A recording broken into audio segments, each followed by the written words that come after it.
জাতীয় সংসদ ভবনের দক্ষিণ প্লাজায় চলছে সাবেক প্রধানমন্ত্রী বেগম খালেদা জিয়ার স্মরণে নাগরিক সমাজের শোক সভায় সপরিবারে অংশ নিয়েছেন বিএনপির চেয়ারম্যান তারেক রহমান। যোগ দিয়েছেন বিএনপি মহাসচিব মির্জা ফখরুল ইসলাম আলমগীর সহ দলের সিনিয়র নেতারা। এছাড়া নাগরিক সমাজের উদ্যোগে আয়োজিত শোক সভায় অংশ নেন বিভিন্ন নাগরিক, সাংবাদিক, সাহিত্যিক, বুদ্ধিজীবী এবং বিভিন্ন শ্রেণী পেশার মানুষ। সেই সাথে যোগ দিয়েছেন বিদেশি মিশনের প্রতিনিধিরাও। শোক সভায় রাজনৈতিক নেতারা বক্তব্য না রাখলেও কথা বলছেন নাগরিক সমাজের প্রতিনিধিরা। এই সময় বক্তারা বলেন, সংযম, পরিমিতিবোধ, আত্মমর্যাদায় অটল ছিলেন খালেদা জিয়া। তার পথ চলা আজকের অসহিষ্ণু সময়ে অনুসরণ করা খুব জরুরি। ব্যাপারটাকে যদি আমরা এইভাবে দেখি, সেই দিনের তার উপর, তার পরিবারের উপর যে সমস্ত দুর্ভোগ গেছে, তার জন্য তিনি কখনো প্রকাশ্যে তার বেদনাবোধের কথা, ক্ষোভের কথা, কোন নিন্দাসূচক বাক্য কখনো উচ্চারণ করেননি।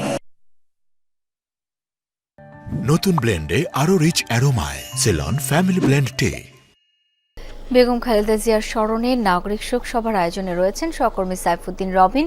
সংসদের দক্ষিণ প্লাজা থেকে যুক্ত হচ্ছেন তিনি। রবিন, শোক সভায় এখন পর্যন্ত কারা বক্তব্য রেখেছেন? তাদের কথায় প্রয়াত খালেদা জিয়ার প্রসঙ্গে কি কি বিষয় উঠে আসছে?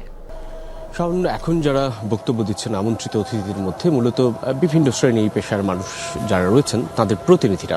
সম্পাদক নুরুল কবির তিনি শুরু করেছিলেন তার বক্তব্যের মধ্য দিয়ে বিএনপি চেয়ারপারসন বেগম খালেদা জিয়ার দীর্ঘ রাজনৈতিক জীবনের পথ চলা, সংগ্রাম, গণতন্ত্রের জন্য আপোষহীনতা, ত্যাগ এবং সাধারণ জনগণ ও দেশের প্রতি তাঁর যে প্রতিশ্রুতি, সেই ছবি উঠে এসেছে। কথা বলেছেন ফাহাম আব্দুস সালাম এবং চিন্তক, গবেষক। কথা বলেছেন আমার দেশ সম্পাদক মাহমুদুর রহমান। তারাও যে আহ্বানটুকু জানাচ্ছেন যে আগামী দিনে যেন বিএনপি প্রয়াত চেয়ারপারসন বেগম খালেদা জিয়ার যে দর্শন, আদর্শ কিংবা তার যে দীর্ঘ রাজনৈতিক পথ চলায় যেই ভূমিকা, সেসব যেন অনুসরণ করে আগামী বিএনপি নেতাকর্মীরা কিংবা অন্যান্য রাজনৈতিক দলের নেতাকর্মীরা। কথা বলেছেন বিএনপি চেয়ারপারসন বেগম খালেদা জিয়ার ব্যক্তিগত চিকিৎসকদের যে প্রধান মেডিকেল বোর্ডের ডাক্তার এফ এম সিদ্দিকী। তার বক্তব্যের মধ্য দিয়ে খালেদা জিয়ার অসুস্থতা থেকে শুরু করে মৃত্যু পর্যন্ত যে যাত্রাটা, সেটি উঠে এসেছে এবং তিনি বেশ কয়েকটি স্পর্শকাতর বিষয় উল্লেখ করেছেন। স্লো পয়জনিং নিয়ে দীর্ঘদিন বিএনপির তরফ থেকে যে অভিযোগ নেতাকর্মীদের তরফ থেকে উঠে আসছিল, সেসব বিষয়ে এই বিশেষজ্ঞ চিকিৎসক যেটি বলছেন যে বিএনপি চেয়ারপারসন বেগম খালেদা জিয়াকে মিথোটেক্স নামে একটি ওষুধ দেওয়া হতো, যে ঔষধের কারণে বা তার প্রতিক্রিয়ার কারণে মূলত লিভার সংক্রান্ত জটিলতা শুরু হয় তাঁর শরীরে। এবং তিনি যখন কারাবন্দী থাকাকালীন সময়ে যখন পিজি হাসপাতালে বা বঙ্গবন্ধু মেডিকেল বিশ্ববিদ্যালয় তৎকালীন সেখানটায় যখন তিনি চিকিৎসাধীন ছিলেন, সেখানে লিভার সংক্রান্ত কোনো ধরনের চিকিৎসাই তাকে দেয়া হয়নি বা সেসব পরীক্ষা নিরীক্ষাও করা হয়নি।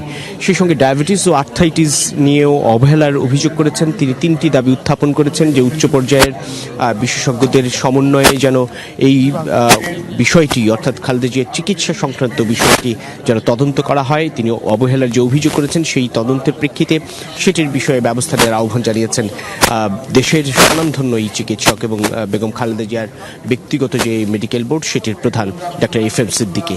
এবং যেন সেটি দ্রুততম সময়ের মধ্যে করা হয় এই তদন্ত কার্যক্রমটি, সেই বিষয়ে আহ্বান জানিয়েছে। অন্যান্য ব্যক্তিবর্গ বক্তব্য রাখছেন। রাজা দেবাশিস রায় বলেছেন সমতল থেকে পাহাড় সব জায়গাতেই আসলে বিএনপি প্রয়াত চেয়ারপারসন বেগম খালেদা জিয়ার যে ভূমিকা, সেই সব কথা স্মরণ করেছেন। অন্যান্য বক্তারাও বক্তব্য রাখবেন। তাদের বক্তব্যের মধ্যে দিয়ে দীর্ঘ রাজনৈতিক জীবনে দেশ ও জনগণের প্রতি তার কি ভূমিকা, সেসবই আসলে বারবার উঠে আসছে। রবিন, অনেক ধন্যবাদ আপনাকে।